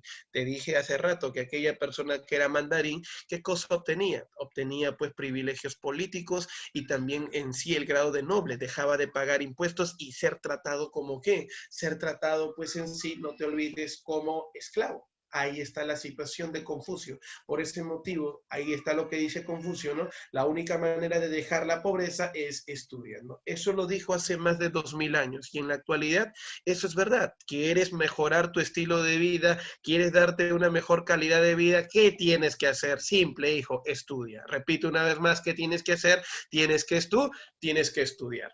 Bien, también si esto es en el aspecto cultural, filosófico, en el aspecto religioso, ¿quién destacó? Destacó la figura de Lao Tse, fundador de una religión llamada el taoísmo. El taoísmo es una religión que plantea el dualismo, la idea del bien y el mal complementario, la idea del yin y el yang, que en todo bueno siempre tiene que haber algo malo y todo malo siempre tiene algo bueno. Esa es la idea del yin y el yang, ¿correcto? Entonces, esa es la figura que representa a la dinastía, ¿qué? A la dinastía Zhou. Ya te expliqué que la dinastía Zhou, ¿qué cosa hace, muchachos? Nos cuenta el desarrollo de qué, nos habla del desarrollo de dos aspectos. ¿Cuáles eran esos aspectos, querido alumno? Eran, no te olvides, por favor, la filosofía con Confucio y la religión con Lao Tse. ¿Queda claro hasta acá? ¿Correcto? Muy bien. Ahora vamos con la dinastía Qin. Esta dinastía es una dinastía emprendedora, una dinastía política, una dinastía militar. Ahí destaca el emperador llamado ¿qué? A esta dinastía lo llaman Qin, algunos lo llaman Xin o algunos lo llaman Qin, ¿correcto? Qin, Xin o Qin. La dinastía Qin, Xin o Qin, correcto, destaca por la representación de este gran emperador llamado Shi Huangdi, correcto, no es el Huangdi, el emperador legendario amarillo, no, hablamos de otro, correcto, él es Shi Huangdi, el hombre que unificó y fortaleció el imperio chino. Profesor, disculpe, ¿cuál es el objetivo de unificar a su pueblo? Centralizar el poder. Primer punto es ese, lo que él buscaba al unificar al pueblo es centralizar el poder. Dos, ¿cuál es su otro objetivo al unificar a la población china? Nunca te olvides, por favor, estimado alumno. El siguiente objetivo es, si tengo un pueblo unido, como dice la frase, jamás será vencido. Y es que resulta que desde afuera, desde la parte externa de China, ellos constantemente estaban sufriendo amenazas. Repito, ¿amenazas de qué, profe? Amenazas de una posible invasión. Y principalmente, ¿quién era ese pueblo que los intentaba invadir? A ver, algunos se identificaron con ese pueblo. ¿Cómo se llama el pueblo que intentaba invadir a China? ¿Quién me ayuda? Muy bien, Danielito, correcto, ahí está. Los mongoles, profe. Efectivamente, por eso es que se levanta la muralla china, que se establece con el objetivo de evitar invasiones extranjeras o principalmente la expansión del imperio mongol en el norte de China. Dice la historia, y hoy se ha demostrado, correcto, que esa obra arquitectónica tiene una extensión de más de 21,000 kilómetros, con una altura que va entre los 7 y 8 metros, correcto, de alto, y un ancho entre 4 y 5 metros, correcto. ¿Cuál era el objetivo? ¿Sabían ustedes que no solamente era qué? Proteger a China, sino también elevar a los soldados a la parte más alta, porque desde la parte más alta, ¿qué cosa iban a lograr ellos? Justamente el fortalecimiento y protección de esta gran cultura. Entonces, la muralla china, ¿con qué objetivo fue? Señores, fue creado pues en sí con el objetivo de evitar las invasiones extranjeras, principalmente ¿de quién? De los mongoles. Ahora, en pleno enfrentamiento contra los mongoles, nos narran una historia. ¿Sabían ustedes que una de las historias famosísimas, conocidas, es aquella historia que dice, que establece, señores, qué cosa? Que un grupo de soldados, cobardes, hijo, cobardes, dejaron a sus compañeros pues en el campo de batalla. Y al final, ¿qué terminó pasando? En la historia nos cuentan pues en realidad que al dejarlos solo en el campo de batalla, ellos terminaron retrocediendo. el emperador a manera de castigo, ¿qué terminó haciendo, profesor? Nos cuentan pues en realidad que el emperador a manera de castigo los terminó pues, y espero que no se olviden, los terminó pues en sí los terminó castigando. ¿Y cómo los castigó? No los expulsó, perdón, castigó. Los castigó pues en sí, los enterró vivos, los bañó en cera y los enterró vivos. Justamente esa tumba donde fueron enterrados hoy en día pues en realidad se considera una tumba famosa, la tumba de los guerreros de terracota. No sé si han escuchado hablar de esa tumba.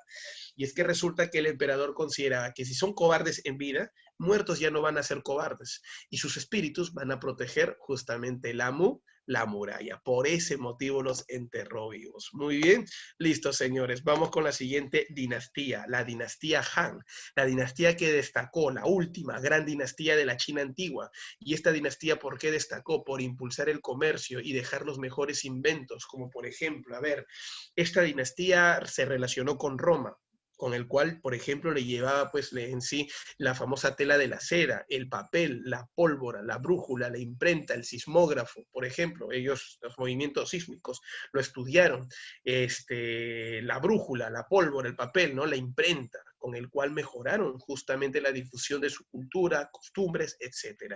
Por eso, si te preguntan a ti, ¿por qué destacó la dinastía Qing? Ah, muy bien, la dinastía Qing o Qing destacó por el aspecto arquitectónico y político, la construcción de la muralla china y la unificación. La dinastía Zhou destacó por la filosofía y la religión, Confucio y Lao Tse. ¿Y por qué destacó la dinastía Han? Ah, por el comercio y sus grandes inventos. ¿Qué te parece? Te acabo de hacer un resumen de lo que es principalmente, pues en sí, esto de las dinastías. En la primera imagen vemos a un Confucio, que dice, estudia el pasado si quieres pronosticar el futuro. Y eso es verdad, para eso estudiamos la historia, interpretar un poco lo que es el presente. Y finalmente Lao Tse, ahí está la figura del yin y el yang, el bien y el mal complemento, el bien complementario. Los inventos chinos, ahí están el papel, la imprenta, la brújula, la pólvora, la porcelana, sí, efectivamente, con el cual hacían estatuillas, la seda para la ropa, las cometas, imagínate esa cometa gigante, hijo, y el famoso sistema de contabilidad que es el ábaco. Bien, señores, esperando pues en realidad que haya sido de su agrado la clase, ahora vamos a responder las preguntas, pero antes de continuar con las preguntas, ¿me dejé entender hasta acá? Chicos, muchachos, ¿me dejo entender? ¿Alguna duda hasta acá, por favor? Todo bien. Jennifer me dice que todo bien. Tranquilo, profe. Muy bien. ¿Qué me dicen por ahí los demás alumnos? ¿Qué me dice Israel? ¿Qué me dice Daniel? Nayeli por ahí, ¿todo bien? Correcto. Muchas gracias, Danielito. Gracias, Anderson. Muy bien, hijito. Gracias. Oye, qué bien, buenos alumnitos. Estamos en sí captando dentro de la Academia Mega. Muy bien, señores. Oye, les voy a decir algo. Sigan con esa actitud, así, respondiendo, preguntando. ¿Por qué motivo? Porque así van a lograr su objetivo, que es el ingreso a la universidad. Yo les voy a decir algo. El que ingresa a la universidad no es aquel que simplemente pues acabó con su vida, ¿no? Tú puedes tener tu vida normal, hacer tu relación con la persona que tú quieres, sales, etcétera. Pero siempre hay que saber separar el tiempo, ¿no? Un tiempo es para estudiar y otro tiempo pues en sí para la diversión. Ese es un consejo que yo te voy a dar ahora que estamos iniciando las clases. Tienes una excelente tutora que es la señorita Katy. Tienes el sistema, la plataforma del Classroom de la academia, en el cual no solamente vas a encontrar tus clases grabadas, también vas a encontrar, por ejemplo, vas a encontrar preguntas, vas a encontrar materiales que en este tiempo vamos a ir justamente colgando para que tú puedas descargar. Ahora ya no va a ser necesario, no tengo que comprar este libro, no tengo que comprar lo otro, no. Ahora tú vas a poder pues ir descargando y obteniendo pues nuevos conocimientos. Bien, muchachos, listo, vamos a continuar entonces. Vamos, a ver, la pregunta número 1. ¿Quién me dice la respuesta? Rápido. Al toque, pregunta number 1. Ajá, muy bien. Saulo dice que es la C, Piero dice que es la D. A ver, ¿alguien por ahí? ¿Otro? La D dice también Amy. Va muy bien, a ver, veamos, señale qué enunciados son correctos con relación a la China antigua. Muy bien, señores. Ah, ya, Saulo también ya corrigió, dice. Shi Huangdi, primer emperador soberano que unificó China. Hace un rato lo mencionamos, sí, efectivamente. Durante la dinastía Han, Roma importaba tejidos de seda de China. También, la 2 es verdadero. Y la 3, Confucio enseñó que todo ser humano puede aprender, verdadero. Y ahí por eso le daba educación a la gente más humilde. Muy bien, verdadero. Vamos con la pregunta número 2. ¿Quién me ayuda con la pregunta number 2? A ver, rapidísimo. ¿Quién ayuda? ¿Quién ayuda? A ver, ¿quién me ayuda? La 2 dice que es la C, igual Saulo. Ahí está Piero y también está por ahí Saulo. Jennifer, ¿tú también consideras que es la C o tú? Ah, no, ella dice que es la B. Muy bien, veamos por ahí. Ordenar cronológicamente los siguientes acontecimientos. A ver, de hecho, primero va la 2. Correcto, porque te habla del calendario chino. Primero 2, luego la 3, correcto, luego la 1 y finalmente la 4, cuando te dice que la dinastía Han logra resaltar por su relación comercial fuera de China, inventando la brújula, el papel y la pólvora. Entonces, aparece con el calendario chino, luego va Confucio con la dinastía Zhou, luego la dinastía Qin y finalmente los Han. Entonces, ¿cómo sería? A ver, vamos a pintar la cancha. 2, 3, no te olvides, 2, 3, 1, 4. Cachimbo, muy bien, señores. Vamos, uy, qué bonita pregunta de con la número 3. A ver, ¿quién responde esa pregunta? Rapidísimo, vamos con la número 3. Israel Cerrón me dice que es la B. Por ahí alguien más que me ayude, por favor. Amy dice que es la D, Daniel dice que es la C. Veamos, texto sagrado de la cultura hindú, correcto.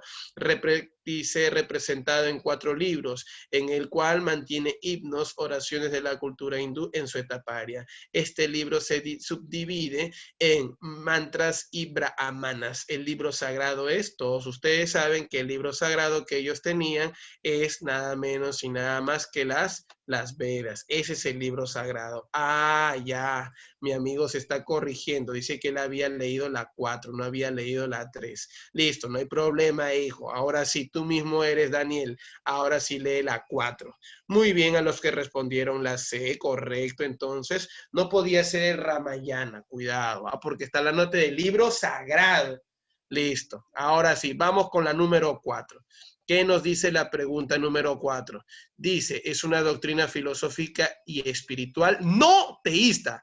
Pertenece a la familia dármica y según el vedismo de tipo nástica. Comprende una variedad, dice, de tradiciones, creencias religiosas y prácticas espirituales, principalmente atribuibles a Siddhartha Gautama. Esta religión se originó en la India entre los siglos 6 y 4 a.C., desde donde se extendió a gran parte del este de Asia y declinó su práctica en el país de origen durante la Edad Media. O sea, ya un poco que se dejó la práctica en la Edad Media en la India, pero se expandió, por ejemplo, en China. En China también hablas de quién. Justamente, ¿sabes de quién estamos hablando? Bien, Pierito. La religión no teísta, aquella que te dice, no es necesario que creas en un Dios, cree en ti mismo y lograrás tu propia felicidad. ¿De quién es? ¿Se acuerdan o no? ¿Quién nos hablaba de eso? Piero ya respondió de forma correcta. Ah, el hinduismo, Saulo, seguro. Muy bien, Israel, correcto. Ahora sí, la religión que nos enseñó a no creer en sí en un Dios, sino en nosotros mismos, ahí está Yara, ahí está Jennifer, correcto, viene a ser el llamado el llamado budismo. Muy bien, niños. Uy, la número 5 también está súper, súper fácil. Vamos, muchachos. A ver, te está pidiendo que marques la clave que contenga enunciados, ¿verdad? Verdaderos. A ver, rapidísimo. ¿Quién me ayuda por ahí? Al toque, al toque. Vamos con la pregunta 5. Rápido, rápido. Israel dice que la B. Veamos ahí si es cierto o no. ¿Qué me dicen ustedes? ¿Qué me dicen ustedes? Ah, a ver, la D dice Daniel López. Veamos ahí. Ya, vamos a ver. Marca la clave que tenga únicamente enunciados verdaderos sobre la cultura hindú. ¿Son descendientes de los antiguos semitas? Oye, ¿son descendientes de los antiguos semitas? No, hablamos de los persas, ¿correcto? Luego te dice la 2, tras la invasión aria, ¿se introdujo la escritura destacando el sánscrito? Sí, efectivamente, porque no, eso sí se ha podido interpretar, pero no, por ejemplo, lo que es conocido con el nombre pues del jeroglifo, ¿no? Eso sí no se ha interpretado para nada las primeras escrituras. ¿Escribieron sobre huesos oraculares? No, el que escribió sobre huesos oraculares, ¿quién era? Era el llamado chino. ¿El budismo nació como reacción social contra el brahmanismo? Sí, es verdad. Y después de haber pensado medio segundo, aquel que me dijo que la clave es la que es la B, respondió de forma correcta. Muy bien, ahí está. ¿Quiénes respondieron que era la B? Vamos a ver. Ahí está Amy, correcto. La D porque existía y la escritura jeroglífica, pero no quedó rastros. Claro. Además, no ha sido interpretada, Daniel. Muy bien, listo. Vamos con la 6. Es considerada como la dinastía comercial de China. Uy, está facilito, no sean abusivos, pues esa pregunta es nivel pollito. ¿Ah? ¿Cuál es esa dinastía comercial de China que logra un amplio desarrollo cultural, dejando como inventos la pólvora, el papel, la brújula y el sismógrafo? Bien, la dinastía ¿qué? La dinastía Han, ¿no? Ajá, muy bien, correcto, campeones, ahí está, mis muchachos. Qué lindo, de verdad, cuando los alumnos responden de forma correcta. Muy bien, muy bien. Vamos con la siguiente. Ahora, ahí está. Esas preguntas son preguntas de la pre San Marcos. Así vienen la pre. Quiero verte ahí. A ver, son las 7 y la 8. Vamos, muchachos. ¿Quién me responde, por favor? A ver, rapidísimo, rapidísimo.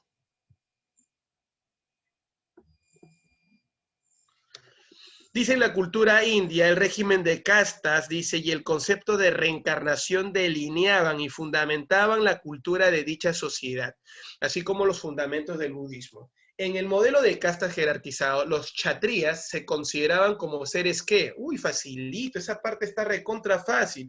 Oye, chatrías, correcto. La A, nobles, guerreros y reyes, porque brahmanes son sacerdotes, vaisías, comerciantes y sudras, campesinos y personas humildes, siervos y esclavos, ¿correcto? Listo. ¿Con qué nombre se les conoce a aquellas personas que no tienen casta? Porque eran producto del pecado. A ver, ¿quién se acuerda? ¿Cómo se le llama a ellos? Bien, correcto. Dulis o parias, correcto. Bien, bien Israel, muy bien, muy bien. Chicos, estas diapositivas se los va a pasar su tutora, no se preocupen, ¿correcto? La 8. Entre las dinastías que caracterizan los periodos históricos de la China antigua destacan la dinastía Qin y específicamente el gobernante Shi Huangdi, ya que logró centralizar el poder y reorganizar el Estado. Dice, es a este gobernante al cual se le atribuye ¿qué? Uy, está facilito, ¿ah? ¿Qué cosa? La D, correcto. La idea, no te olvides, la construcción de la muralla china y también esta de los guerreros de terracota. Y esa es una pregunta recontra. Estas son dos decos facilitas. Ay, ay, ay. Con la 9 y la 10 cerramos sesión el día de hoy para nuestra primera clase. Ya saben, somos la Academia Mega. Inviten a sus amigos a unirse a esta experiencia donde van a tener tremendos maestros. Muy bien, hoy ya tuvieron su clase de RB, 15 preguntas fijas en el examen de admisión. Luego han tenido su clase en forma en vivo todavía, como si estuvieses en un salón de clases con el maestro Valdión en el curso de geometría. Ahora tienes un curso conmigo. Mañana, primera hora, tienes economía. No te olvides, ahí tienes economía. Mañana también vas a tener, pues en sí, el curso de geografía. ¿Se acuerdan del profesor Hugo Suárez? Ya, con él van a tener mañana en sí sus clases de geografía. Muy bien, ya la tutora les va a pasar su horario de clases. Me imagino que ya lo tienen algunos de ustedes, así que no hay ningún problema. Ya tienen su horario de clase, ya saben a qué clase se van a pues enlazar.